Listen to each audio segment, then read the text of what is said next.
కొన్ని ఎవరికి చెప్పుకోలేని కష్టాలు ఉంటాయండి. అందులో మనం ఏడ్చుకోవడమే. హ్మ్. ఏం జరిగిందంటే అండి, విజయవాడ వెళ్ళాను కదా! అక్కడ ఒక షాప్‌లో ఒక చీర కొన్నాను. చీర బాగుందండి. చిన్న చిన్న ఫంక్షన్‌లకి కట్టుకెళ్ళొచ్చు, బాగుంది.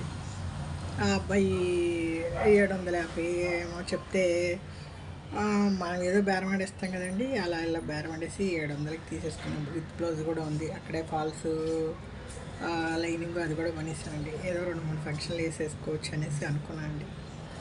గమ్మున ఉండాలి కదండీ! వచ్చాను, జాకెట్ కుట్టుకున్నాను. రేపు మరి ఎల్లుండి ఒక చిన్న ఫంక్షన్‌కి వెళ్ళాలి, రెడీ చేసుకున్నాను.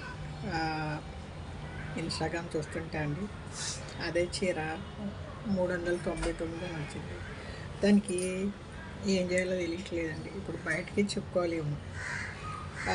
ఏదో బేరమాడి రూ. 50 బేరమాడాను. కానీ నాకు అక్కడ 300 లాసు. అదే చీర 400 చీరని 700కి కొనేసాను. ఎవరికి చెప్పుకోలేము. ఏం చేస్తాం, ఎలాంటి కష్టాలు. మగవాళ్ళకి కూడా వద్దండి. ఆ వీడియో నేను చూడకుండా ఉంటే బాగుంది. నా చీర అనవసరంగా 300 పోగొట్టుకున్నాను.